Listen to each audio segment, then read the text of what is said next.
сегодня, собственно, мы будем записывать, чтобы у нас у всех это было, да, вот эта запись, потом кому она интересна. Сегодня, собственно, вот эта встреча, мы просим прощения, что это вечер и пятница, да, но тем не менее она назрела, да, она назрела, потому что сейчас процессы такие очень активные идут по подготовке КОП, и надо, ну, небольшое разъяснение сделать, что же происходит. И вот, собственно, эта встреча будет об этом. Нужно сказать, что сегодня мы вот эту встречу делаем в партнерстве с Министерством охраны природы и экологии и технического надзора. И с нами здесь, несмотря на поздний вечер, Бермет, да, Бермет, можно, да, вас увидеть на секундочку. Мы только закончили большой и очень важный зум по подготовке к КОПу, да, и там была эксперт Катя Семенова, да, вот, Бермет, может быть, вы тоже несколько слов скажете по поводу того, каким образом сейчас вот со стороны министерства видится этот процесс, да, вот буквально то, что вы у Кати говорили, а мы уже тогда сможем, ну, то есть встреча наша больше неформальная, да, для того, чтобы поговорить, ну, вот так вот, да, и задать вопросы, обсудить те моменты, которые вот сегодня требуют такого более глубокого понимания, и, возможно, ну, как-то более концентрированно и всем вместе понять, что делать, и как здесь мы можем поддерживать друг друга. Да, Бермета, я вам передаю слово. Спасибо большое. Коллеги, всем привет, приятного аппетита, с днем рождения. Все те, кто сегодня был на предыдущем ВКС, вот я вижу Джемилю Даирову, Гульджан Махмудова, она просто автомат, у нее же рефлекс просто срабатывает с одного ВКС на другое, с одного мероприятия на третье. Параллельно она успевает работать, комментировать там что-то. Я не знаю, сколько энергии. Всем того же желаю. Вот, так, значит, если все собрать и суммировать, все, что было сделано и делается по настоящий момент, давайте возьмем точку отсчета 1 октября, потому что с этого дня была первая техническая консультация с Катей у нас. Это, получается, международный эксперт, который стоял у истоков формирования вообще самой площадки климатической. Именно содержательную часть ее очень хорошо знает. В целом у нас есть 2 блока. Первый блок – это организационно-логистические вопросы, второй блок – это содержалка, мы ее так рабочим термином называем. Раз у нас встреча неформальная, позвольте мне перейти, наверное, на неформальный язык, потому что я тоже немножечко устала. У нас еще и переезд, коллеги. Параллельно переезд идет. Анна все видела. Вот, и, значит, так, организационно-логистические вопросы, и мне не дадут соврать Зоя, Амар, Чулпон и Анна, они, в принципе, в процессе и отрабатываются. Вот самые ключевые моменты в этом процессе – это первая регистрация участников на платформе РКИК, это уже сделано, и, насколько мне известно, и из общественного сектора Зоя, Амар и Чулпон получили соответствующие подтверждения на почту, да, коллеги? Все, да, вы как-то реагируете. Да, реагируйте как-то, чтобы другие коллеги не подумали, что я тут лапшу на уши вешаю. Вот. Привет! С днем рождения еще раз. Красавица! Поздравляем. Второй момент. Наш focal point, контактное лицо с ЗКФ, ЮНЕПом, ну и РСХКИКом, соответственно, в лице Центра климатического финансирования, только у них доступ на сегодняшний момент и логин, так скажем, к тому, чтобы регистрировать участников от страны, и это тоже проделано, и Зоя также не даст соврать, и Чулпон, и Амар. Вы получили свои подтверждения? Получили. Да, ну все здорово. А теперь второй момент – это регистрация подачи документов онлайн на визу. Значит так, если мы говорим о официальной части, о страновой делегации, именно официальная ее часть, то есть государственные служащие и представители уполномоченных национальных органов, они уже подали документы в воскресенье на регистрацию визы, и в понедельник они выехали в Алма-Аты для того, чтобы физически подать эти документы и снять биометрические данные. Да, вы знаете, что визовый центр, он расположен в Алматы, работает на 2 государства.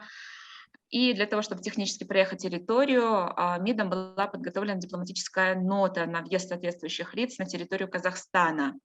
Что касается вопроса пересечения границы со стороны дополнительных участников, которые входят в национальную квоту, а мы говорим уже об общественниках, здесь мы максимальное содействие также окажем. Сейчас зависит только все от вас, и, насколько я знаю, GNM консультировала Зою о том, как вот эту регистрацию проводить, потому что мы ее делали совместно с департаментом консульской службы МИДа. Потому что просто очень много людей, и не раз уже говорилось о том, что в связи с новым гибридным форматом, а также с новыми современными реалиями и условиями, делегации на этот КОП, они будут гораздо меньше, чем предполагалось, чем ожидалось. И Анна, я думаю, также подтвердит этот момент, учитывая, что Анна из всех сегодня присутствующих единственная, кто была на КОПе. И Катя сегодня в своем выступлении, она также говорила о том, что она видела на своем веку делегации и очень большие, чуть ли не 80 или даже 800, если не ошибаюсь, человек. И была одна делегация или несколько делегаций с квотой там и с участием физическим в одном лице, и наравне с большими делегациями она была также эффективной очень. Поэтому здесь, на наш взгляд, и наша позиция такая, здесь дело не в количестве, а в качестве. Да? То есть туда планируется, ожидается, и мы хотели бы видеть качественный состав делегации, который точно был бы задействован на полях конференции, а не полетел бы как турист. Это первое, что хотелось бы отметить. Важный такой момент. По процессу, по тому, как все проводилось, как все организовывалось, в адрес уполномоченного ведомства, на тот момент это было не министерство, а Госкомитет по экологии и климату, поступило официальное письмо от представителей и уполномоченных лиц, проводящих национальные консультации на страновом уровне с молодежью, это как раз КОИЛ, ПОЙ, и мы, согласно закону об обращении граждан, отреагировали оперативно. На следующий же день практически или через день мы встретились с Челпоной Айтахуновой, Зоей, Самаром. Ребята тоже помнят эту встречу. И мы обсуждали как раз ту позицию, которая была сформирована с учетом мнения молодежи всех регионов страны, для того, чтобы эта позиция, этот голос был услышан на полях конференции в Глазго, а также на молодежной конференции перед Глазго, которая пройдет за неделю до самого КОПа в том же месте. Это первое, что было сделано. Также в состав Координационного совета вошли представители общественности в лице Нурзат. Я думаю, коллеги наши знают здесь, кто такая Нурзат. Это Зеленый альянс, и у них тоже своя позиция, свое заявление, которое также было услышано нашим министерством, и также максимально было отражено на полях конференции. Это второе, о чем хотелось бы сказать. И третье сейчас с общественным сектором, с независимым экспертным сообществом в лице, в частности, Биома, потому что от них мы чувствуем и видим реальную конкретную поддержку, а также от международного сообщества в лице ПРООНа. Мы видим также поддержку в оказании усилий, так скажем, направленных на формирование страновой делегации, на ее подготовку, на то, чтобы страновая делегация, так скажем, с конкретными позициями, с конкретными материалами, с конкретными документами поехала туда и была представлена на качественно высоком уровне. В связи с этим вчера прошла встреча в посольстве Великобритании по инициативе посольства. И мы как раз, наше руководство проговаривало о том, чтобы, насколько это возможно, со стороны посольства было оказано содействие в решении вопроса о получении визы, в оказании содействия, так скажем, получения нашими общественниками, членами, входящими в состав национальной квоты, вот этой самой визы, потому что мы понимаем, что техническое рассмотрение сроков на получение визы – это как минимум 14 дней, 2 недели, а сам КОИ проходит за неделю до КОПа, то есть до 1 ноября. Но это такие вот тонкости, нюансы, и важно понимать, что это процессы, которые не решаются очень быстро, это процессы, на которые завязано огромное количество структур, а также лица, принимающие решения. То есть это не так кто-то, что в кабинете сидит, там что-то принимает, какие-то самостоятельные решения и двигает этот процесс, и не двигает или тормозит. Это большой процесс бюрократический, и мы максимально стараемся всю свою душу, всю свою энергию, всю свою ресурсность приложить для того, чтобы услышать всех, подключить все заинтересованные группы и максимально сделать так, чтобы все заинтересованные группы были представлены. И на мой взгляд, это, ну, я не знаю, кто из вас подтвердит, на мой взгляд, это впервые такое происходит, когда вот так достаточно открыто обсуждаются процессы, достаточно легко граждане имеют доступ к лицам, принимающим решения, к самому ведомству уполномоченному. Это вот что касается организационно-логистических моментов. В понедельник у нас предстоит ВКС с партнерами по развитию, и как раз вот Биом готовит для нас, оказывает нам техническую поддержку, консультационную, экспертную в части формирования очень важного ресурса, который мы с собой повезем. Это маленькая флешечка, на которой будет закачана вся информация. И мы будем вот сверять, консолидировать, собирать эту информацию. И сейчас этот процесс тоже идет не только со стороны партнеров по развитию, но и со стороны межведомственных структур, то есть министерств, ведомств профильных, у которых мы запрашиваем информацию, сличаем ее, значит, шлифуем ее и постараемся максимально вывести на такой уровень, с чем могли бы уже и Зоя, и Чупон, и Омар, а также представители госсектора выступить на полях конференции как на тематических сессиях, то есть это и также на сайд-эвентах, а также на высоком уровне. Вот все, что на высоком уровне, оно прорабатывается уполномоченными ведомствами. Но мы, тем не менее, когда готовим тезисы свои, стараемся максимально учитывать и аккумулировать всю информацию, которая нам поступает из разных источников, выверенную, конечно же. Вот. Но это вкратце. Если будут какие-то вопросы на уточнение, или, может быть, кто-то меня наведет на какие-то дополнительные мысли, о чем я еще не проговорила, в силу того, что просто физически устала, то я буду признательна. Пока что это все. Да. Спасибо огромное, Бернет. Вот тут есть вопрос, он в чате от Кундуз. А вот из государственных органов кто зарегистрировался, есть ли список? Да? Кундуз, да? Голосом? Да. Угу. Кундуз, может, вы озвучите, да, или мне озвучить то, что вы прописали? Добрый вечер, Бернет. Добрый вечер. Ага. Да, добрый вечер, Кундуз. Да, я вот хотела задать вопрос относительно, в целом, да, поблагодарить за то, что впервые включили из общественных организаций, из молодежной организации. Это очень дорого стоит, и я думаю, что наш весь труд в этот процесс он будет услышан и донесен. Нас интересуют вопросы больше по госорганам, кто едет на КОП и с какой позицией, уже готова или нет, потому что неделя осталась всего до КОПа, да? Вот этот уточняющий вопрос. И, может быть, еще, если я еще не забыла, где можно будет в реальном времени отслеживать результаты переговоров? Будет ли какая-то социальная платформа или сайт? Да. Так, вот я услышала 3-4 вопроса. Отвечаю на первый, по списку. Значит, смотрите, надо понимать, что на практике КОП, если я не ошибаюсь и достаточно погружена в историю всех КОПов, ранее был опыт также, когда предкопное событие, так скажем, да, было, это высокий уровень, то есть встреча глав государств. Вот в этом году будет подобного рода мероприятие. Сначала участие глав государств на высоком уровне, это сегмент высокого уровня называется, High Level Segment. Туда допускается только... Я предлагаю, что мы можем вот позже, да, после того, как вы скажете несколько слов о том, кто из госорганов едет, просто открыть даже презентацию Кати и показать, и прям показать этот, да, чтобы давайте так и сделаем. Да, чтобы сложно сосредоточиться. Да, там действительно своя архитектура, и достаточно сложная, причем она накладывается одно на другое, и вот с первого раза это вот сразу не понять. И я буду признательна, Анна, если вы, конечно, покажете эту презентацию. Да. А пока я прокомментирую, значит, есть high-level сегмент, это сегмент высокого уровня, на котором участвуют только главы государств, главы правительств. В случае с Кыргызстаном, исходя из структуры управления, государственного управления структуры, и в том числе из вообще форма управления у нас есть президент и есть глава кабинета министров, да? То есть председатель кабинета министров. Ранее это было правительство.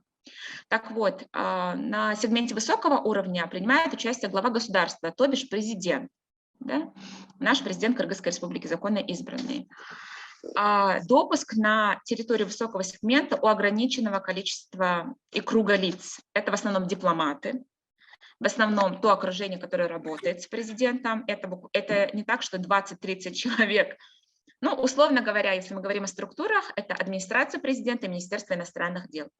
Кто конкретно от них, я, во-первых, не уполномочена говорить, во-вторых, не владею такой информацией, потому что сегодня я представляю только наше уполномоченное ведомство, Министерство природы. Это первое. Второе, если мы говорим о наших коллегах, которые также работают в разрезе и в сегменте экологии, климата, экологической безопасности и так далее, это что, межсекторальный пласт. Значит, представители Министерства сельского хозяйства, они также будут представлены. Опять-таки, в каком качественно-количественном составе, мне неизвестно, потому что у меня нет доступа к этой информации. Я могу только говорить за нас, собственно говоря. Если мы говорим о нашем уполномоченном ведомстве, это, конечно же, наш министр Кутманова Динара Асиевна. Она также примет участие на сегменте высокого уровня, так как это глобальное климатическое событие, топовое и профильное. Соответственно, она будет на сегменте высокого уровня. Это 1-2 ноября. После этого участники сегмента высокого уровня удаляются, возвращаются в страну, а вся остальная рабочая команда, она продолжает работать на полях конференции в период с 3 по 10 ноября. Хотя сама конференция продолжается вплоть до 13-го. Но мы будем принимать участие лишь в тех сегментах, которые нами отрабатываются. Да? То есть мы не видим смысла присутствовать там и после 10-го, потому что это необоснованно экономически в том числе, ну и необоснованно содержательно.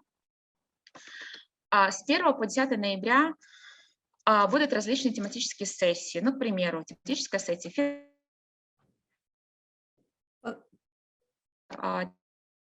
Пермет показывать или я могу уже сейчас запустить демонстрацию, чтобы вам было на что опираться? Или вот как вам удобно?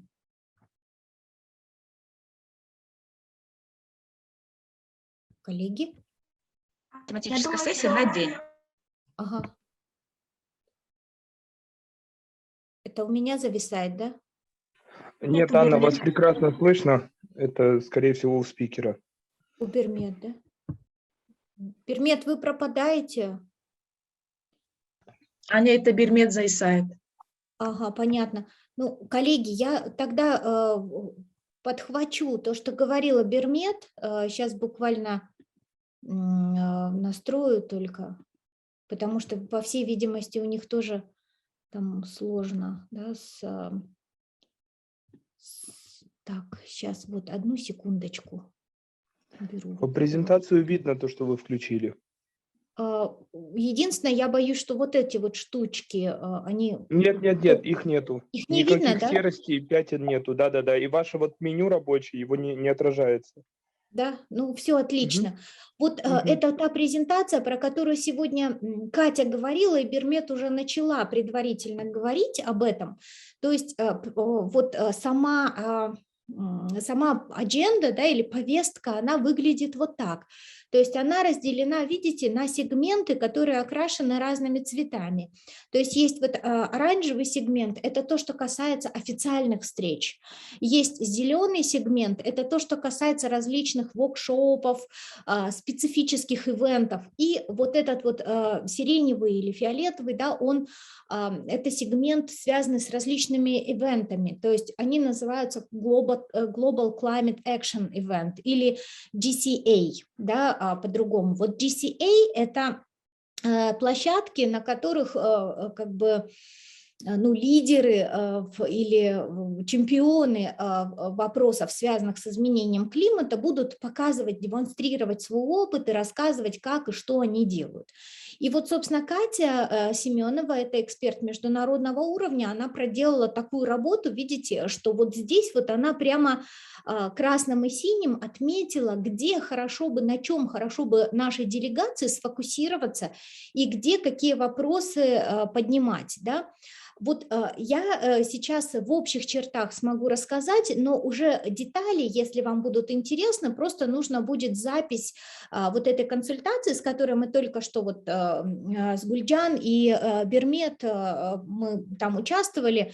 Я думаю, что, Гульджан, если вдруг я что-то буду упускать, вы тоже тогда, ну, как бы говорите, да, что может быть интересно вот нашим молодежным активистам. Ну вот то, о чем говорила Бермет, вот обратите внимание, да, конференция, она, вообще нужно сказать, что вот эта встреча сторон в Глазго, она 3 в 1, да. То есть получается, что здесь речь идет, смотрите, вот о таких интересных аббревиатурах, да, то есть есть КОП, есть CMP и CMA. Вот КОП – это встреча сторон Конвенции по изменению климата. CMP – это встреча сторон протокола, Киотского протокола, да, и CMA – это встреча сторон протокола Парижского соглашения. То есть, соответственно, получается, что в одном мероприятии слиты 3 важных международных договора, важных международных решения. И, соответственно, будет на полях Глазго проходить, ну, фактически, можно сказать, параллельно 3 встречи сторон, да, если вот так детально присматриваться. Ну и вот в рамках этих секретариатов работают вот такие вот органы. Вот обратите внимание, SAPSTA и SBI.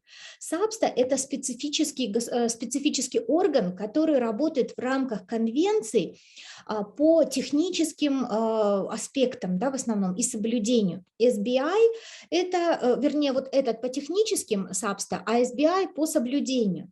И вот в рамках, то есть это как бы 2 рабочих органа конвенции, да, и, соответственно, они тоже будут готовить свои специфические решения, о которых будут докладывать на вот на полях конференции. Ну вот первая часть, она, видите, тут прописано statements. То есть первая часть, она связана с тем, что главы государств, и это high-level уровень, да, они будут презентовать позиции своих стран.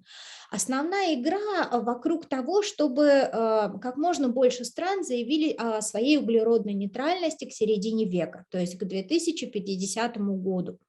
И, собственно, вот вокруг этого будет такое вот, ну, обсуждение. Да? Вот как сегодня сказала Катя, да, это очень важный был момент, он был связан с тем, что когда готовилось Парижское соглашение, было два уровня, да, то есть с одной стороны нужно было на международном уровне выставить глобальную цель, которая бы для нас, для всех, ну, давала бы надежду, да, на то, чтобы смягчить последствия изменения климата. И эта цель была выставлена, да, и вы все знаете эту цель, это 1,5 градуса, это цель Парижского соглашения.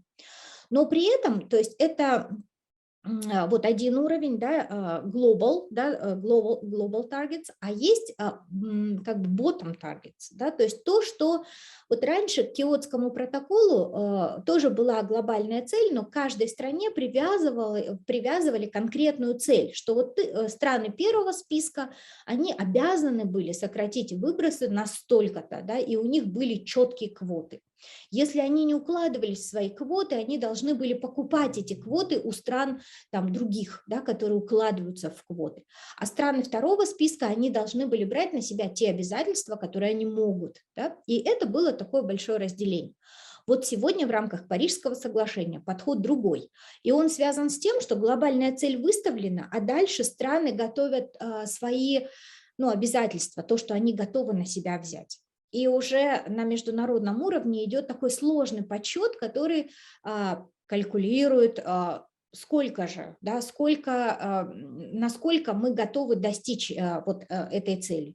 И вы тоже прекрасно знаете, что на сегодняшний день те NDC, которые были поданы странами, они позволяют удержать температуру в рамках не 1,5 градуса, а 2,7. Да? И это разрыв, вот этот разрыв между 1,5 и 2,7, он в том числе будет одним из таких значимых вопросов, да, то есть как сократить этот разрыв, потому что нам его нужно максимально снижать. И вот, собственно, вот здесь вот это будут стейтменты мировых лидеров, видите, вот здесь прям так написано World Leader Summits, И получается, что наш президент, скорее всего, будет выступать здесь со стейтментом. И сейчас Министерство иностранных дел, другие министерства, ведомства готовят вот этот стейтмент, с чем же выйдет наш президент и что он скажет. Поэтому, если вы будете, вот коллеги, там участвовать, конечно, очень важно достать это выступление президента и именно видео.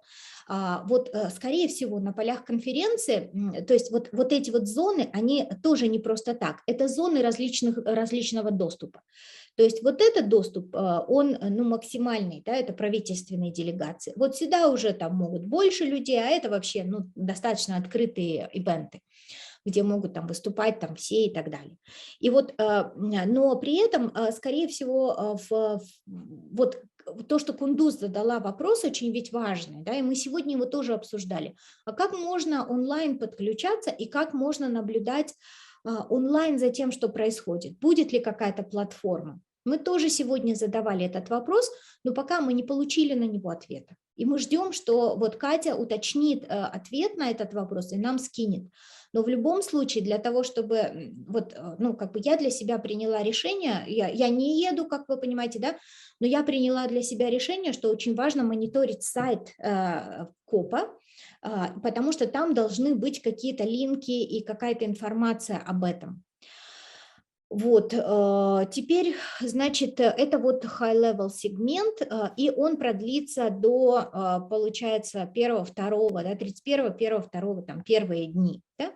А теперь дальше уже, получается, вот 3-го начинаются другие сессии, это сессии, например, посвящены финансам, вот здесь вот, а здесь уже вопросы по поводу тоже диалоги по климатическому финансированию и так далее. Да? И вот здесь будет представлен в том числе доклад IPCC, МГИК, да, помните, то есть это Межгосударственная комиссия по изменению климата, в том числе, которая будет рассказывать об оценке, да, и физических основах изменения климата, каков вклад человека и так далее. Да? И вот это тоже очень интересные, видите, очень важные, интересные моменты, где важно принимать участие. Почему? Потому что мы с тобой обсуждали, да, тоже этот вопрос, что и Кокорин говорил о том, что, к сожалению, в IPCC, да, Гульджан, вы хотите сказать, да, что-то, Гульджан?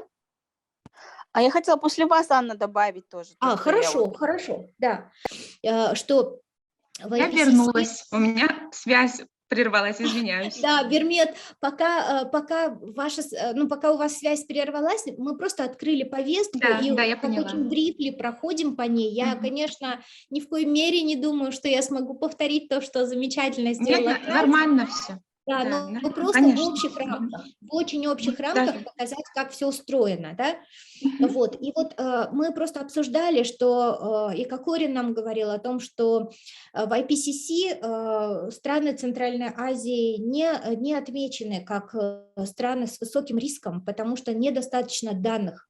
И здесь, может быть, имеет смысл, да, выступить в стране и сказать о том, что очень важно направлять ресурсы на то, чтобы выяснять ситуацию, исследовать ситуацию уязвимости разных стран, особенно развивающихся, и там, где не хватает информации.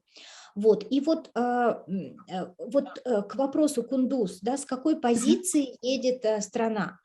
По разным блокам и направлениям сейчас прорабатываются позиции. И они во многом основаны на тех документах, которые уже сегодня разработаны. Конечно, это NDC, с одной стороны.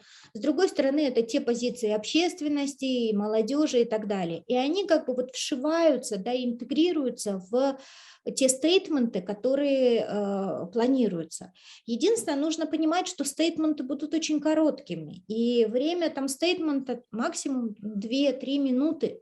И, соответственно, мы вот сегодня с Катей обсуждали, как правильно построить этот стейтмент, чтобы, с одной стороны, и высветить проблемы, да, и достижения Кыргызстана, Но, с другой стороны, и не быть неаккуратными со временем, да, чтобы председательствующие не перебивали наших спикеров, да, что тоже важно, потому что Да. здесь на полях этой конференции важно, конечно, выглядеть очень хорошо и имидж, да, страны вот, очень так ярко подчеркивать.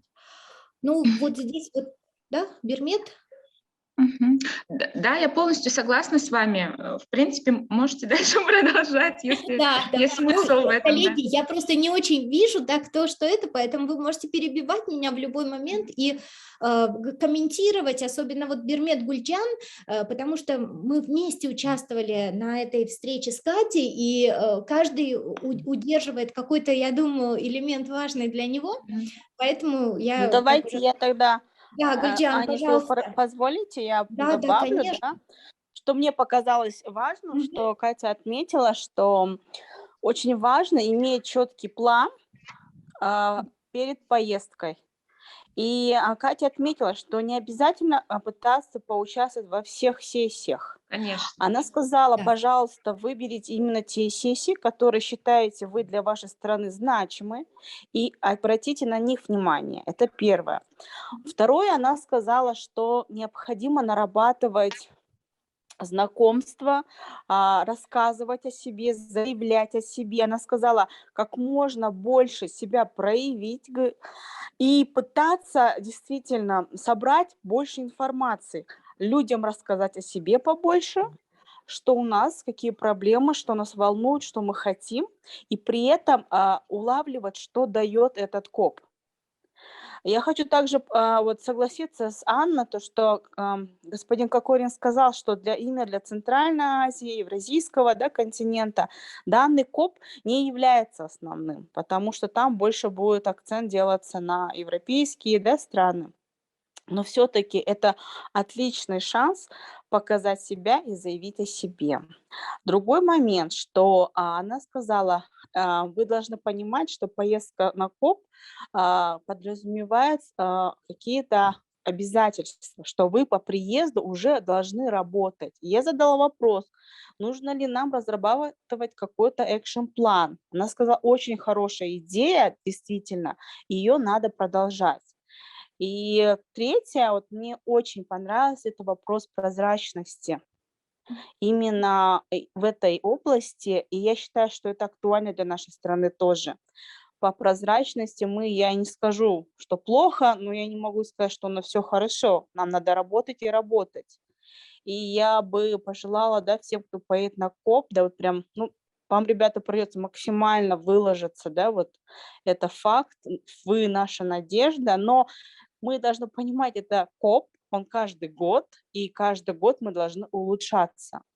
Плюс и Катя отметила, что мы немножко по расписанию, schedule, отстаем.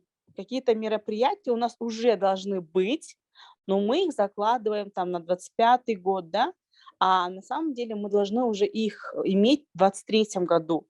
Это тоже такой, знаете, вопрос, который нужно поднимать, и надо всеми нашими силами, в сотрудничестве с друг другом, госорганы, гражданские, МПО, академический, круг, мы все должны взаимодействовать, потому что цель одна, миссия для всех одна, и мы только можем это делать в сотрудничестве друг с другом.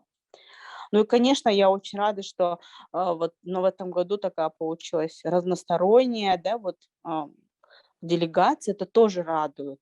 Я думаю, что на следующий год будет уже более такая тщательная подготовка, Я, например, не захотела поехать, потому что все упиралось в вопросы такие, знаете, организационно-логистические, Но я думаю, на следующий год мы уже стали Министерство природных ресурсов, экологии и технического надзора Кыргызской республики, Объединилось два ведомства достаточно серьезных, будет работа.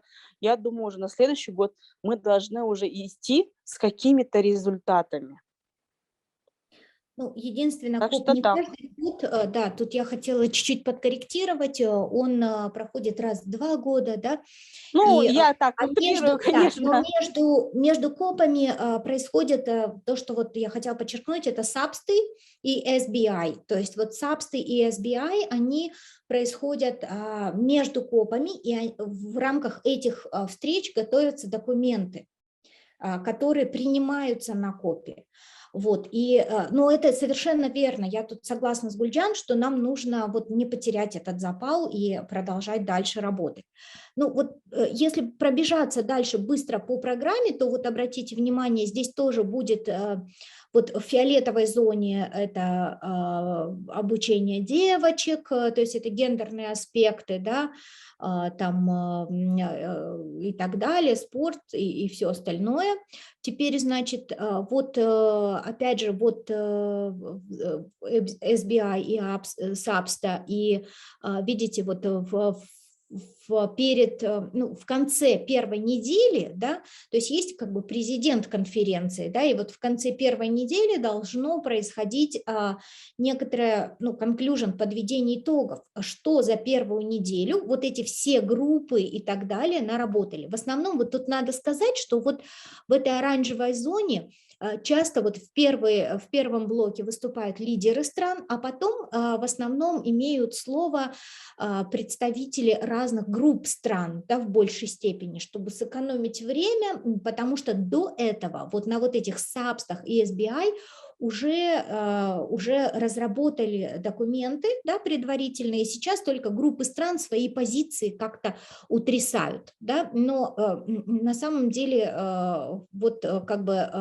это тоже важный момент, и нужно следить за тем, что происходит. Хотя возможности выступать на вот этих вот, на этом уровне, в оранжевом сегменте, как бы скорее всего не так много, да, и больше, видите, нам отмечено, что вот рекомендуемые блоки, это, например, там, где conclusion уже подводят итоги какие-то, и там важно быть, потому что там понять, что вообще, какие решения были приняты. Но более активно выступать вот здесь, в зеленых компонентах, а вот здесь набираться опыта у лидеров. Хотя здесь тоже можно задавать вопросы, там спрашивать вот на полях вот этих вот фиолетовых, можно больше, это больше ресурсная такая зона, то есть вот здесь вот мы можем как бы говорить о своих потребностях, там, особенностях, что там происходит и так далее. Вот здесь вот это группы стран там обсуждают мировые политики, а вот здесь вот опытом обмениваться и учиться, кто как, где лучше, имеет лучший прогресс. То, что вот Гульджан упомянула, в частности, вопросы отчетности, прозрачности, так называемая МРВ-система. Вот МРВ-система – это очень важная система, которая сейчас разрабатывалась тоже в рамках нашего АНУФ. То есть это мониторинг, верификация и evaluation, да, validation. Мониторинг, verification, validation, MRV переводится. То есть это то, что касается прозрачности. Откуда взялась вообще идея MRV? Дело в том, что понятно, что все страны будут говорить: ребята, мы сделаем вот это, мы сократим свои выбросы на столько-то, на 30%, 40, 50, 70 и так далее. Но как это доказать? Да? И вот эта система МРВ, она как раз призвана для того, чтобы вот это доказательство сделать единообразным для всех стран. Да? Чтобы страны могли заполнять вот эти вот, проводить эти МРВ, то есть интегрировать эти самые МРВ-системы в свою отчетность, в свое законодательство, и тем самым быть более честными, да, достигли они этих показателей или нет. И вот мы, Кыргызстан, заявили, что мы такую систему разработаем только к 2025 году. А Катя нам сказала: нет, ребята, максимум, что у вас есть, это 2024 год, не позже. И, соответственно, мы даже до 2023 должны эту МРВ сделать. Но пока у нас только первые шаги. Соответственно, нам нужно говорить о том, что нам нужно повышение потенциала, нам нужно capacity building по разработке вот этой системы прозрачности. Да? И это тоже одна из задач, с которой мы должны ехать.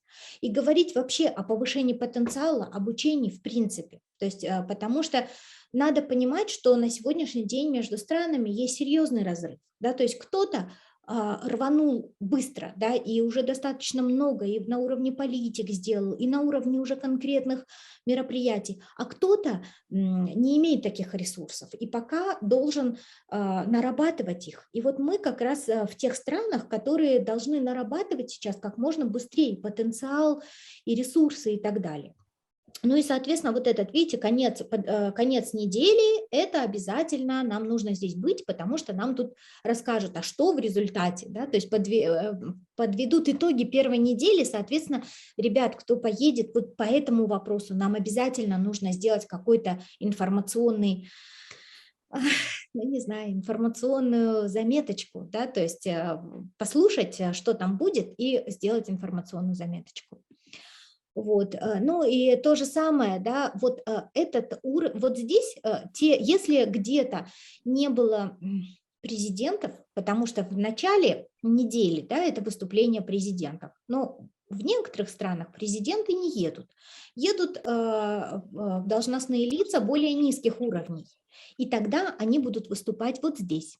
Да, видите, открытие high-level сегмент, но и национальные стейтменты для министров там, и так далее, замминистров. Ну и вот также вы можете здесь обратить внимание, тут будет ивенты по гендеру, стандартам, гайдлайнсам и так далее. Да? Вот, то есть мы готовим сейчас стейтмент по гендеру, и у нас есть драфт, мы можем тоже делиться этим. Ну вот то же самое, значит, идет работа здесь по тематическим сессиям в гендерном дне, да. Здесь мы тоже можем интервенции делать по городам, регионам и построению окружающей среды, устойчивому развитию и так далее. И здесь вот на заключении мы тоже можем, скорее всего, сделать какой-то стейтмент о том, что мы там удовлетворены работой, поддерживаем решения, там, ну и так далее, да, то есть для того, чтобы быть более заметными, да, на конференции. Вот это по общей рамке. Я очень быстро пробежалась, да, ну, достаточно это все, и на каждый день будет вот такая daily program, да, на каждый день. Поэтому нужно будет следить, сейчас их пока нет. Катя нам показала мадридские, как они выглядят, да, что вот смотрите, здесь есть всякие ссылки на документы там и так далее. И вот перед днем она будет, вот такие программы будут доступны. И, соответственно, можно будет на них обращать внимание и уже более фокусно понимать, что будет. Какие-то... Не все документы будут переводиться на русский, но то, что касается вот этого сегмента, тут будет все 6 языков ООН, да, и русский тоже является одним из языков ООН, соответственно, здесь точно будут переводы. Вот здесь я не знаю, и здесь тоже в зависимости от того, где и что будет. Ну вот это в общих чертах, коллеги, добавляйте, спрашивайте, давайте обсуждать. Спасибо, Анна, большое. Давайте я, наверное, дополню свой ответ. Я просто не успела в связи с техническими неполадками договорить. Если вы позволите, я договорю, если ни у кого нет вопросов сейчас по этому контексту. У меня будет вопрос, можно по этому контексту? Аня, я извиняюсь, а будет вообще создана платформа, где будут все стейтменты и тот же самый экшн-план, тот же самый план действий, ну, где мы все можем скачать и быстренько войти в курс дела? Бирме. Да, спасибо большое. Опять вас плохо слышно. Плохо слышно? А сейчас слышно? Мне хорошо слышно. Ну, отлично. Вон коллега моя говорит, хорошо слышно. Амар реагирует, улыбается, вижу. Аня, это у вас проблемы с интернетом? Аня, это у вас проблемы с интернетом? Зависает, да, Бермуд? зависло. По вопросу Омара, наверное, на сайте Минприроды надо будет выставлять эту работу, да? Вот, ну, вообще полностью весь этот стейтменты, позиции, там, чтобы именно участники конференции знали и общественность тоже понимала, вообще, что там делают наши делегаты. Мгм. Ну, смотрите, телеграфировать везде и всюду о каждом своем шаге, откровенно говоря, это просто бесполезное дело. Если выставлять информацию в доступ и как бы на обозрение общественности, это надо делать качественно и, наверное, уже финализированный документ. Да? А вот сейчас то, что мы делаем, это просто рабочий процесс. Это будет просто лишняя трата энергии, сил и фокус, наверное, на не очень важный момент. Вот, но я понимаю и разделяю желание общественности. Ну, просто как гражданин я тоже понимаю, что да, хотелось бы иметь доступ к информации. Но объять необъятно это просто невозможно. Ну а потом надо в разумных пределах понимать, какой доступ к информации, да, то есть объективно, то есть не утрировать этот момент тоже. Чересчур, ну, чтобы это не переходило в совсем радикальную форму, да, вот доступ информации каждого шага, а что вы там делаете, с кем встречаетесь, там, на каком этапе и так далее и тому подобное. Это просто невозможно, учитывая, что у нас реорганизация структуры там 2 раза в один календарный год, ну, фактически. Вот. Вот тут все-таки задают вопрос Бактугуль, и Кундус также задавала вопрос по составу. Давайте мы, наверное, Амар, Анна, если вы позволите, я отвечу на этот вопрос, чтобы потом удалиться. Ага, да, хорошо. Ну, информация на самом деле известна. Я не скажу, что она неизвестна, она в рабочем порядке известна. Известен от нас количественный, качественный состав, от Министерства природных ресурсов, экологии и технического надзора. Я начала говорить о том, что это Динара Сиевна Кутманова, и на этом связь прям как будто специально прервалась. Но это случайность. Вот. Затем, значит, директор ЦКФ Абдулдаев Дастан Булотович, ну, соответственно, это его профиль, это компетенция и вообще мандат, в принципе, Центра климатического финансирования.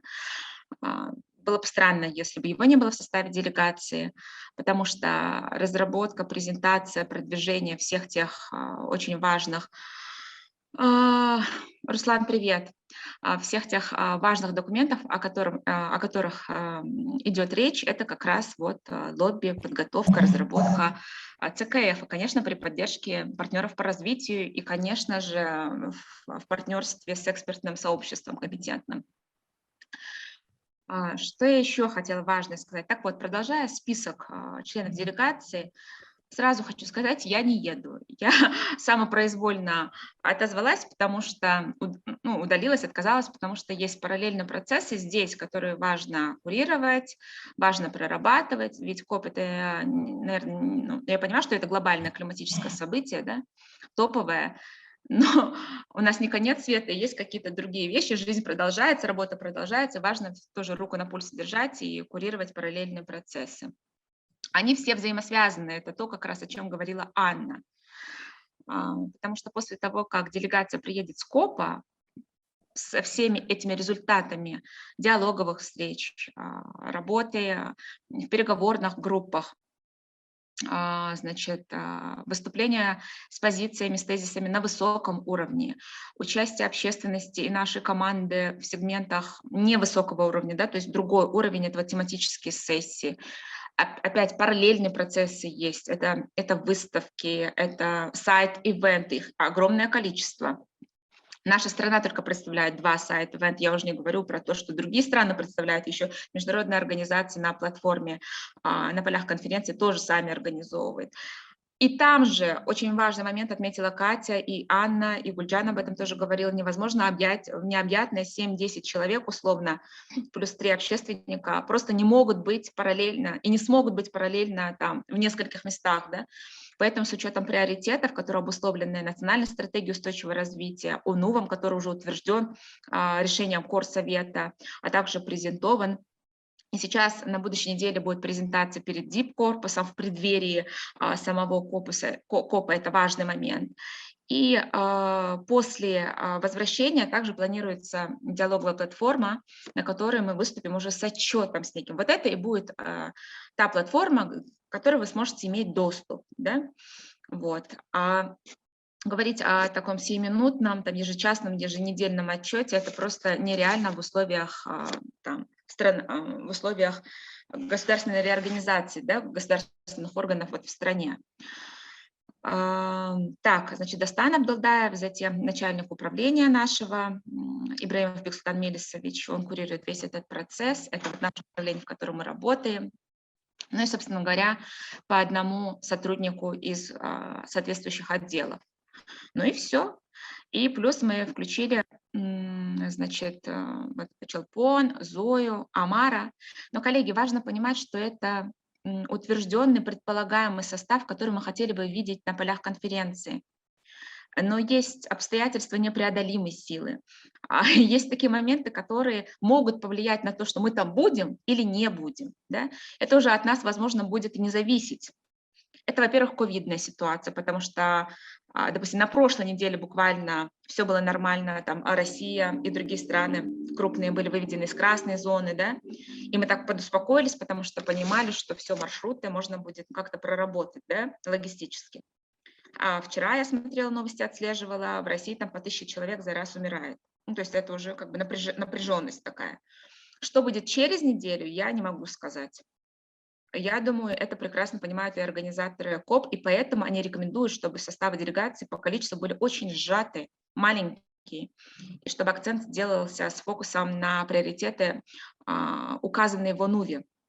И об этом тоже Гульджана отмечала, что вот эти приоритеты, какие тематические сессии и кого мы направляем, с какой позиции, они исходят не с потолка, не с неба, а они обусловлены определяемым на национальном уровне вкладе, то есть на тех приоритетах, которые там прописаны. Да?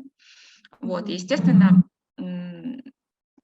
с учетом, опять-таки, реорганизации, мы не можем быть везде. Мы для себя выбираем несколько направлений, все их прорабатываем качественно и достойно. Заявляемся на полях конференции, достигаем некую коммуникацию с теми заинтересованными группами стран, международных организаций, финансовых институтов зеленых, с научным сообществом, с общественниками, с теми, с которыми мы сейчас уже прорабатываем возможность встречи на полях конференции. Да, то есть это длительный процесс. Конечно, Кыргызстан, опять-таки, в силу определенных всем известных обстоятельств, достаточно поздно, можно сказать, приступил к этому процессу, но тем не менее он приступил, и тем не менее мы достаточно много усилий совместных приложили для того, чтобы прийти к сегодняшнему дню. Вот. Ну вот, в принципе, вот небольшая команда едет, и это впервые, когда общественники подключены к этому процессу.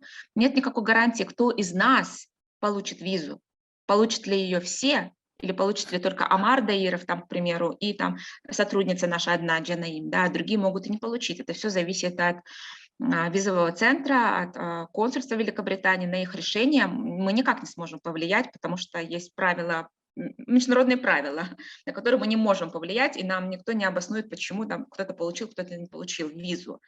То есть однозначно говорить, что вот все те едут, это еще очень рано. Хотя мы понимаем, что неделя осталась, но тем не менее это очень рано, потому что каждую секунду что-то меняется. У нас сегодня здесь ночь, там день, опять какая-то новая информация у нас к утру, да, и опять мы совершаем энное количество действий для того, чтобы преодолеть эти новые вызовы, которые возникают. Да. Ну вот буквально иллюстрируя, да, то, что вы говорите, Бермет, мы просто с Челпон в такой сети состоим, которая называется Climate Action Network, да, вот Конвекция. И получается, что Конвекция International, они тоже готовят сейчас свою позицию в отношении Глазго, и их позиция негативная, но с точки зрения вообще проведения конференции сейчас, потому что она очень сложно назвать ее инклюзивной, и это не проблема, ну вот конкретных государств, это проблема, ну в том числе того, что она проходит в Глазго, потому что вот мы с Чолпон обсуждали, ведь это огромная проблема получить визу, а ведь у Шотландии, у Англии с большинством стран, извините, Да, абсолютно верно. визовые режимы. Это одна из самых дорогих стран мира. И Да. для того, чтобы найти достаточные ресурсы, это, ну, это просто очень сложно. Да? И с учетом ковид получается, что делегации не могут ну, вот, включать и быть уверенными, да, в том, что их будут представлять и общественность, и там СМИ и так далее, и так далее. Поэтому, к сожалению, с этим есть проблема не только связанная со страной, но вот это вот рамочная проблема, и Кен даже сначала хотел, ну, как сказать, бортовать эту конференцию, не участвовать в ней, и мы обсуждали, да, коллективно эту позицию, что все-таки мы решили, что нет, надо ехать, но ехать с позиции того, что говорить про участие общественности в новых форматах, да, вот таких вот и вызовах, потому что до сих пор непонятно, как она будет онлайн организована, масса вопросов. И это иксы, с которыми приходится работать. Да, абсолютно верно. Это иксы в уравнении, с которыми приходится работать, это вызовы, на которые приходится реагировать.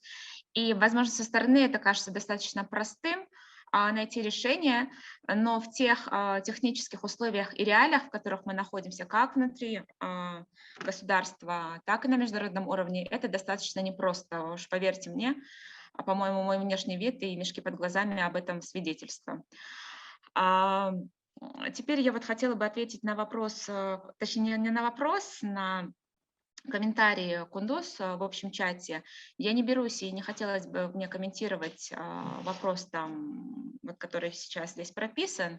В целом мы не отрицаем, да, что есть обязательства государства по Орхусской конвенции, но опять-таки мы не Министерство культуры и не пресс-центры для того, чтобы ежесекундно выдавать информацию, пресс-релизы. Мы сведенную информацию, конечно, выставим. Компетентные, сильные, ну, как говорят, strong organizations, да, которые вносят свой весомый вклад, они здесь налицо и здесь сегодня присутствуют, и мы расцениваем это как участие общественного сектора, независимого сектора, экспертного сообщества, молодежи и всех тех чувствительных групп, которые могли бы внести свой вклад. Да? То есть мы не можем, опять-таки, объять необъятное, но представленность и позиция, заявление общественности, заявление и голос молодежи, они услышаны, они рассмотрены в рабочем порядке согласно процедурам, потому что есть правила, которые важно и нужно соблюдать. Есть свои процедуры, которые просто мы вынуждены соблюдать, иначе никто бы здесь из присутствующих общественников сегодня не оказался бы в составе делегации. Вот, важно это тоже услышать и принять. А вот если вы не против, может быть, несколько слов дадим Бахтыгуль, потому что наконец-то Бахтыгуль мы вас увидели. И если честно, мы вас давно на вас охотились, да, если можно так сказать. Я очень рада, что вы сегодня с нами, потому что мы много проводили, как говорила уже Бернет, консультаций. Мы бы, конечно, очень хотели видеть вас на них, но при этом не все потеряно, да, мы можем вместе обсуждать. И я понимаю, что один человек на полях конференции – это очень мало для того, чтобы осветить этот огромный процесс. И, может быть, есть смысл какие-то пересечения сделать, дай бог, я очень держу кулаки, чтобы Амар, Чолпон и Зоя все-таки поехали, и, может быть, вы могли бы работать как команда, да, потому что, конечно, будет не до того. Ну вот можно, да, вам слово, расскажите о себе, расскажите о том, что вы планируете делать на конференции, и как вообще можно пересекаться и взаимодействовать. Здравствуйте, дорогие участники. Меня зовут Бахтыгуль, я корреспондент радио Азаттык. Вот я environmental and healthcare корреспондент этого радио, получается. И я давно хотела освещать КОП, я еще Парижское соглашение освещала, я в этот момент в 2015 году была в Праге и освещала поездку Атамбаева, тоже Парижское соглашение, предыдущий КОП. И в этом году Earth Journalism Network, они объявили стипендию на освещение COP26. У меня, наверное, интернет очень слабый, я живу за городом, поэтому я зависаю иногда. И я подала свою анкету и выиграла эту стипендию. Нас 20 журналистов со всего мира, но с Центральной Азии и с бывшего Советского Союза получается только я. И буду освещать в платформе Earth Journalism Network и Azadtech. Получается, я там буду с 30 октября, в следующую субботу я полечу, и с 31 я уже начну освещать, да, получается, World Leaders, они же 31 собираются туда, но 31 я буду в Лондоне, буду онлайн освещать, получается. С нас едет еще 2 журналистов с Cactus Media и с 24 KG, но они будут там всего лишь 2 дня, пока Садыр Джапаров там. И обратно полетят. Их финансирует британское посольство, насколько я знаю. Вот. Кто эти люди? А от начала до конца буду я там. Я боялась, что я там одна буду, и теперь я более-менее, ну, как бы так размыто знаю состав, да, и надеюсь, я найду вас там, надеюсь, вы получите визу, и мы будем сотрудничать. Я бы очень хотела с вами сотрудничать. Я еще... Да, мы тоже. Да. Да, я еще бы хотела сотрудничать еще с казахскими коллегами, с узбекскими, постараюсь найти всех с Центральной Азии, потому что климатические изменения это не касается только Кыргызстана и COP26 тоже. Поэтому я постараюсь их тоже найти и освещать проблему вообще Центральной Азии.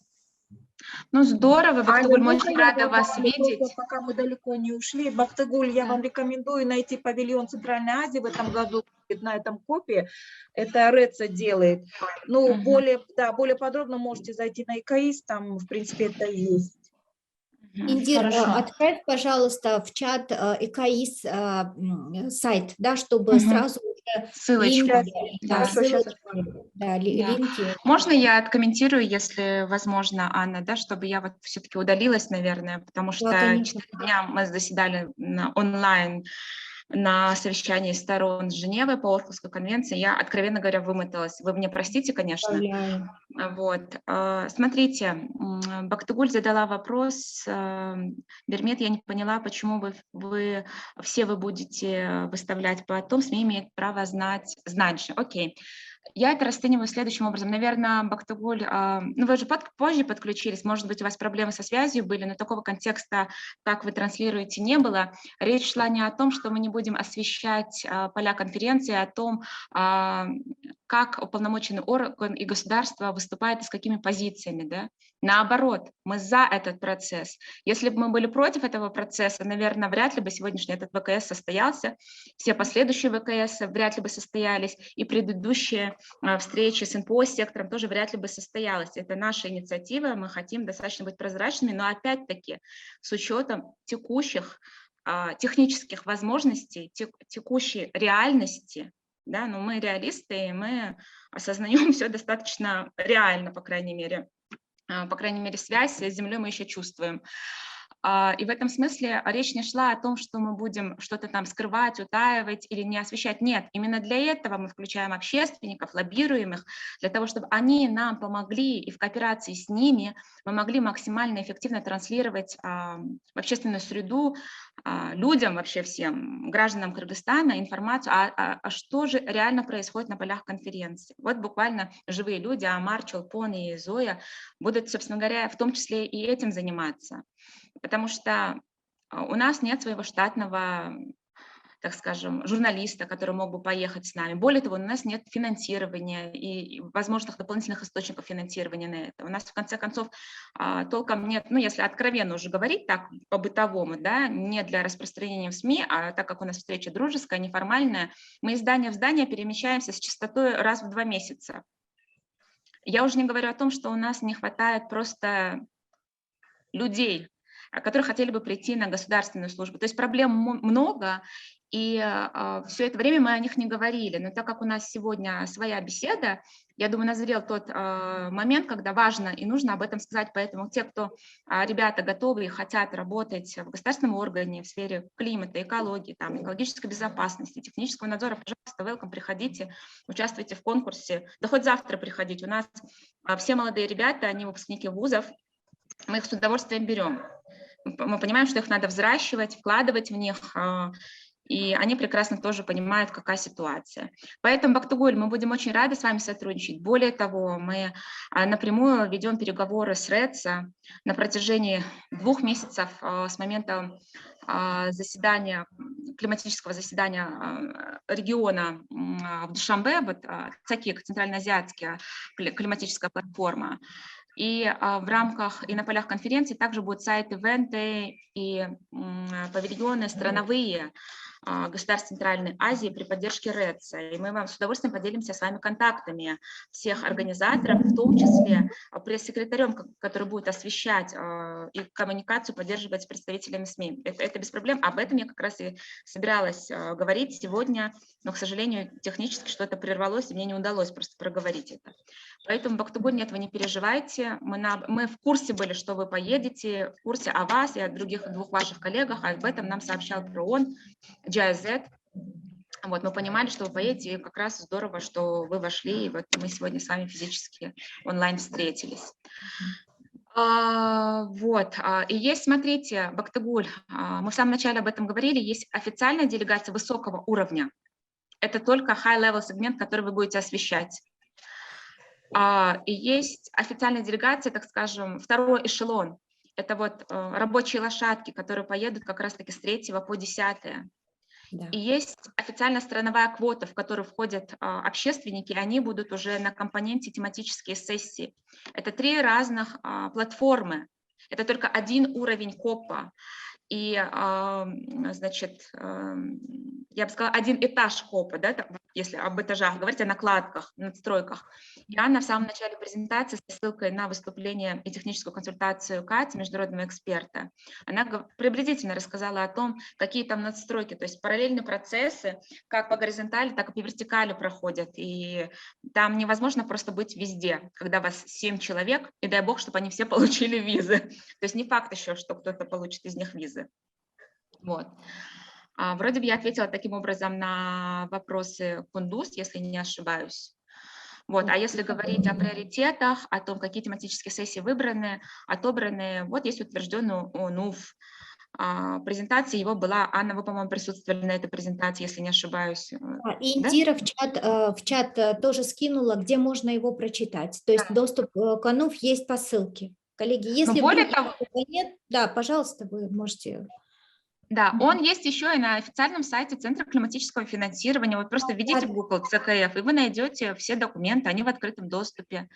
Вот. А в самом начале мы говорили о рабочих процессах по формированию, так скажем, тезисов, которые мы в рабочем порядке отправляем в МИД, для того, чтобы эти тезисы интегрировались в выступление первого лица.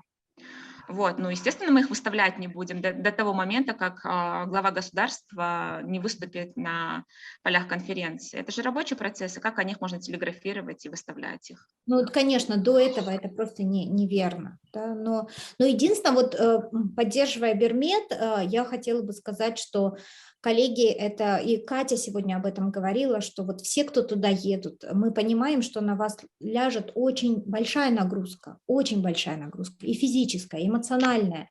Мы будем стараться всячески готовить вас, да, поддерживать, но там вы должны быть одной командой, да, и поддерживать друг друга, и очень, ну, как бы трепетно друг к другу относиться, потому что каждый человек из нашей страны – это большое счастье, если он там, и большое ресурсы подспорья, поэтому здесь, мне кажется, вот эту рамку мы должны все время удерживать, да, что мы вот одна команда, и те, кто едет, конечно, вот поддерживать друг друга и помогать – это очень важно будет. Да. Да. Так, ну, как мы поступим тогда? Ну, в принципе, у меня даже есть телефон Бактыгуль, мне его уже скинули. Я, наверное, напрямую просто сведу и ее с пресс-секретарем РЭЦ, точнее, это не пресс-секретарь, это менеджер, который будет выполнять функции пресс-секретарские в павильоне, региональном павильоне Центральной Азии. Я просто их тогда сведу, да? Да. Вот, и там уже вы сами там на своей волне уже завяжетесь. Да, отлично, Бермет, спасибо большое. Я буду ждать. Еще отлично. Еще какие-то вопросы будут, может быть, ко мне? Если нет, то позвольте удалиться. Мы понимаем, как вы устали, и просто хочется сказать вам огромное спасибо, потому что на самом деле нужно сказать, что да, это впервые у нас правительственная делегация готовится вот так. То есть открыто и с кучей коммуникации, с попыткой выковать решения и позиции, да, по разным вопросам, и это во многом благодаря Бермет. Вот прям низкий поклон вам, Бермет. Спасибо огромное. Еще. Да, мы тогда вас отпустим. Пусть все будет хорошо, чтобы у вас была возможность отдохнуть хоть чуть-чуть. Да, я просто хотела бы коллеги. немножко добавить, что Бермет из наших рядов, то есть она все прекрасно понимает, и как бы наше желание быть в курсе, да.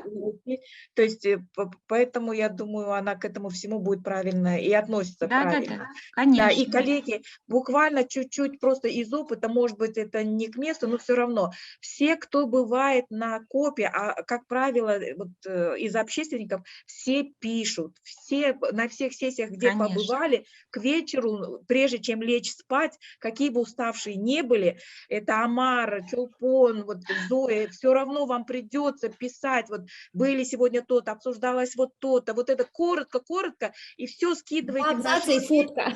Да, и это несколько фото себя, людей, вот, чтобы особенно вот это если вот наша делегация выступала, то есть вот сопричастность, просто у наших там же вас не везде пустят, куда пустят официальную делегацию, но вы их ловите в коридоре, быстренько обмениваетесь, быстренько это все закидываете в сети, ну вот как это обычно работает. Где-то меняйтесь бейджами, потому что там будет много людей из правительственных делегаций, которые не захотят туда ходить, с ними можно поменяться бейджами.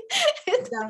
Аня, и обязательно надо с Бахтыгуль до ее отъезда встретиться и прям рассказать все, что мы вот за этот период в стране, я понимаю, что Бермет будет некогда, но мы должны обязательно подготовить Бахтыгуль к этой поездке, потому что мы много что сделали, она должна знать, что мы сделали в стране и с чем мы едем.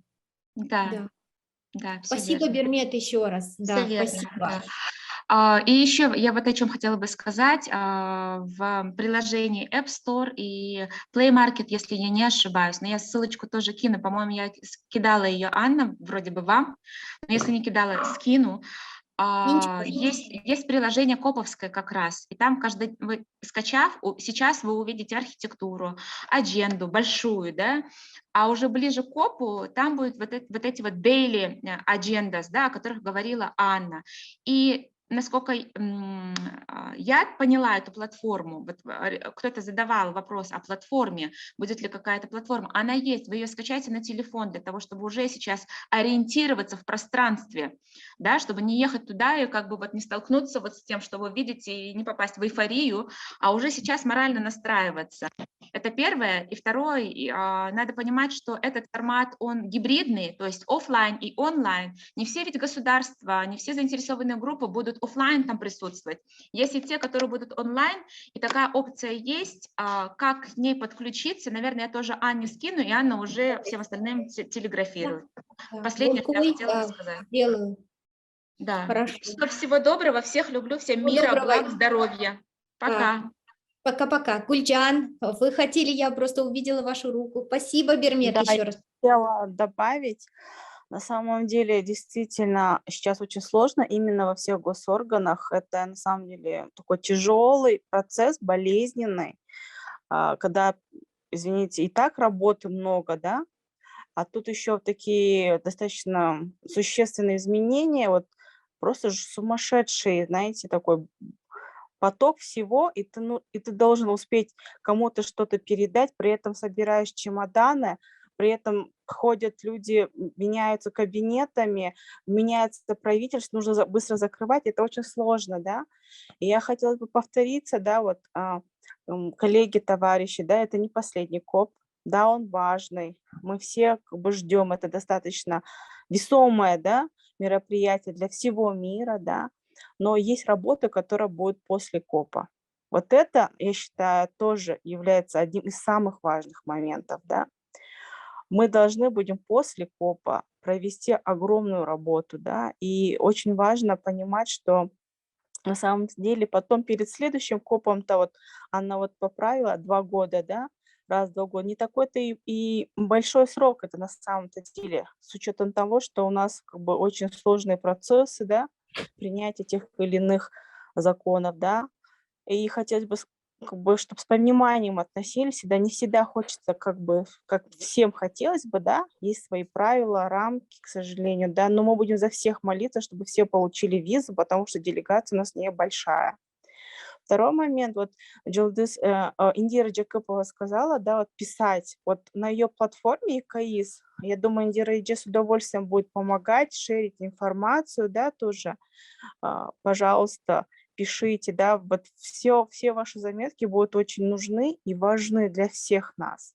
Мы будем как сможем вам помогать, да, и как бы, как сказала Анна, все способы пожалуйста, используйте, где-то меняйтесь, где-то договаривайтесь, побольше визитов, побольше о стране каких-то вот маленьких брошюр, все, что сможете, захватите, да, и, наверное, предкоповая какая-то сессия очень важна, Анна, да, вот всех собрать, как-то вот все обсудить, и что уже, знаете, так слаженно вместе поехали, чик-чик-чик, вот как в часах слаженные механизмы, все проработали, все собрали, да, и обратно приехали, и потом мы дальше бы здесь работали все вместе. Это очень важно. Да, отлично. Спасибо огромное. Бахтыгуля, можно попросить вашу электроночку или WhatsApp, чтобы у нас в понедельник и вторник будут консультации тоже. Мы продолжаем консультации. Мы тоже будем вам приглашение отправлять, чтобы можно было тоже на них участвовать. И я могу вам скинуть записи предыдущих онлайн-консультаций, чтобы можно было посмотреть, что как. И тоже хотела скинуть контакт Ангелины Давыдовой. Это наш хороший друг, она обзервер климатических конференций, да, и член КАН. Вот мы с Чолпон с ней давным-давно знакомы, и она, да, спасибо большущее, я вижу, что вы в чат написали, и я думаю, что эта связка с ней будет тоже очень полезна, потому что вы всегда сможете к ней подойти по любым вопросам. Она очень открытый, замечательный человек и сможет, если что, понадобиться где-то, да, вот начиная от каких-то бытовых вещей, да, и заканчивая содержательными моментами, с удовольствием, мне кажется, она поддержит и поможет. Вот, это вот то, как мы можем посодействовать. Вот, коллеги, остались ли еще какие-то вопросы, как мы тогда действуем? Вот мы сейчас работаем над некоторыми стейтментами, да, мы сейчас Кате отправим стейтмент по гендеру, который мы предварительно набросали. Она его, думаю, поправит, и потом мы могли бы тоже его обсудить. Но это то, что пока вот готово, более-менее. Остальное мы можем тоже обсуждать вот в контексте пока подготовительных вещей. Но я думаю, что по молодежи стейтмент, скорее всего, придется вам, Амар, с Челпон делать, ну, хотя бы драфтово набрасывать. И тоже мы можем обсудить отдельно, сделать Zoom и поговорить про структуру, как она может выглядеть, исходя из опыта того, что у нас пока есть по гендеру, мы можем вот это сделать. Потому что, скорее всего, вам придется его и докладывать, и писать, и потом, чтобы министерство успело его согласовать. И Зои, скорее всего, надо будет делать стейтмент по образованию, и у нас во вторник будет консультация по образованию и науке. И вот здесь вот тоже мы с Зоей уже предварительно говорили, мы сможем про это тоже вот как-то поговорить. Вот. Так что это вот ближайшие шаги. И потом еще, коллеги, мы же будем готовить флешки, которые вы возьмете с собой. Все, что вы считаете важно, ролики, какие-то, ну не знаю, наработки, которые на английском, на русском. Ну, я не знаю, насколько надо на кыргызском, да, туда вести, но то, что вот вы считаете взять с собой, вот отдать им, да, в их корзиночку, можно, наверное, вот Индире скидывать. Вот. Хорошо? Супер. Спасибо большое. Азаттык снимал очень хорошие документальные фильмы. Они с субтитрами на английском, может, про он вам уже рассказал. Отлично. Да, и вы можете эти фильмы тоже взять про Да, Они у у нас есть, Фрутона? климатические. у нас есть банк этих видео. Мы как раз в рамках Есть, да, у молодежного вас с каравана, субтитрами на да, мы в рамках молодежного каравана показываем ребятам из регионов эти видео как раз. Это Используем. вот эти, о которых Ага. Бахтыгуль, да, сейчас говорит? Да, азатыковские, Да. в том числе, где посол Гаррет и Луис Чемберлен выступала, да, о смоге в Бишкеке вообще в целом. Ну, то есть очень много тоже есть видосиков. Нет, еще новые документальные фильмы есть, которые мы на месте снимали. Ледники На По ледниках ледникам, снимали. да, ледники на кыргызском, на русском и с английскими субтитрами. По С гендеру. субтитрами. Тогда вот где можно это взять, да, чтобы закачать это на эту флешку, чтобы с Это, ними... Они... Они есть, и вот у ребят оно тоже есть. У Бактыгуль, в принципе, да, просто сесть, пару минут посвятить сбору. Хотя бы ссылки, да, хотя бы ссылки, чтобы мы могли скачать, чтобы ничего не забылось. Вот это важно, да? Хорошо? Вот этот, там у нас Хорошо, группа я... на КОП. Ну, в Я вам WhatsApp сейчас же напишу, Бахтыгуль, чтобы у вас была моя тоже электроночка. Индира, ты тоже, да, обменяемся. Извини, пожалуйста, Амар, я перебила тебя, скажи. Все, нормально, ничего страшного. У нас будет какая-то группа в рамках подготовки, типа, здрасте, ребятки, все, сегодня выезжаем, там, ну, общая, да, где мы будем обмениваться нашими мыслями. Давайте сделаем. Я считаю, что это отличная идея. Хорошо, давайте мы добавим, да, вас в нашу У нас группу. просто У нас есть уже такая, мы можем вас добавить. Да, чтобы, как Гульджан сказала, я тоже могла за вас молиться. Хорошо, давайте. Так. В эту группу меня тоже добавьте, чтобы я знала, что вы где-то ходите, где вы вообще, да? Я могла вас найти легко. Еще вопрос насчет виз, кстати говоря, но все равно это будет интересно, да, посмотреть. Бактыгуль, у вас уже есть виза?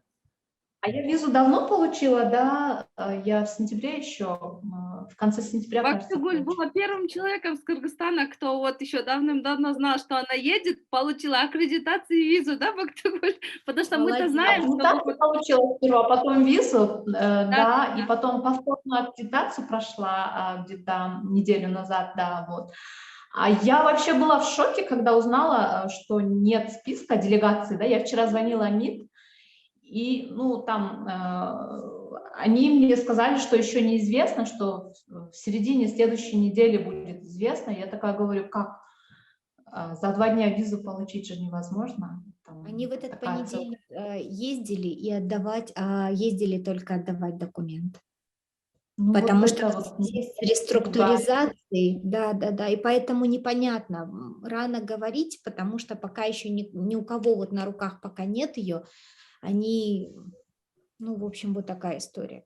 Тем более Британия Минсельхоз, да. 3 человека из Минсельхоза едут, но они не в правительственной делегации, поэтому непонятно сейчас. То есть министр сельского хозяйства вроде должен был, но теперь он не едет, министр сельского хозяйства. Получается, что вот там вопрос, а там коронвийская программа по сельскому хозяйству. Это очень важный аспект для нас. Ну вот управление азотом. Ну вот. Ну, не знаю, надеюсь, они получат, надеюсь, вы все получите визу. Надеюсь, да, ребята, надеюсь, что вы все получите, и вы будете вместе. Ну, Великобритания, насколько я знаю, я уже 2-й раз получаю визу, она очень бюрократическая страна. Они, даже если ты вообще чиновник, они не пустят. Да, и я бы хотела попросить, если вы получите визу, потом я про это тоже напомню, вот в КОПе не обменивайтесь вот этими бейджиками никак, да, потому что один раз я в 2012 году жила там, в Британии, и наша делегация олимпийская, они среди друг друга, они обменивались вот этими бейджиками, и одного депортировали. Да вы что, мы всегда это делаем на конференциях. Нет, это нельзя. Великобританию, ну, в Европе это можно, да, в Америке допускается, да, они как бы на это закроют глаза. В Великобритании это очень плохо, они сразу депортируют. И, ну, вот спорткомитета был чиновник, он был депортирован, он не смог в Олимпийской деревне жить, ну, хотя бы день, да, его просто выставили на улицу из-за того, что он обменял бейджик. Просто, да, шутку даже он обменял, и все. И нам пришлось его приютить на один день у нас дома. И он долго сидел и как бы не понимал вот их бюрократию. Так что, ребята, будьте очень осторожны там. Все понятно. Очень аккуратно. Спасибо большое, Бахтыгуль, да. Мгм. Да. Спасибо. Когда Да. к позиции приступим, Аня? Что? К позиции мы когда приступим, молодежи? К стейтменту, да, ты имеешь в виду к стейтменту? Я вот смотрите, я могу отправить сейчас стейтмент по гендеру, да, ну вот нам Давай. в группу, да, вам просто в этот, поглядите, но он сейчас слишком большой, то есть там 2 страницы максимум, 2 минуты. Там есть, кстати, приложение в интернете. Там приложение, когда вот идет начитка, да, и загружаешь текст и смотришь, на сколько времени, да, вот этот текст. Надо мне посмотреть, оно где-то у меня было. И вот просто прогнать через это приложение, что вот сколько времени. Ну, ориентировочно это, я же говорю, максимум 2 страницы, а то есть страница, ну вот и то Да, да, 14. да. Обычно вот Ну, позиция, суть, когда да, смотришь, такая? Понятно, ну, хорошо. когда в мире разные эти тоже пишут, будь то НПО, там, будь то, Да, да. ну, разные сектора, да, общества, обычно вот так и выходит.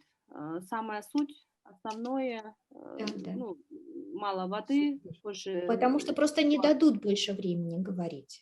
Мгм. Вот. Понятно, хорошо. Сделаем. Ладно, ну хорошо, я очень рада была вас видеть. Хорошо, что мы поговорили, да, как-то вот обменялись новостями. Амар, сделаешь, да, тогда эту рассылочку, и дай бог, да, дай бог будем вместе. Рассылочку? Какую рассылочку? Смотри. Ну, я имею в виду WhatsApp. Ты же WhatsApp хотел сделать. Все. Да, Группу, да. Ну, хорошо, спасибо. Сверили часики. Да, До спасибо. 9 часов уже. Хорошего вечера. Спокойной. Да. Спокойной ночи. До Спасибо свидания. всем, Спокойной пока-пока. ночи. Да. Пока-пока всем. Мгм. Ой, я тоже попрощаюсь. До свидания. Пока. Миша, скажи, пожалуйста, запись как?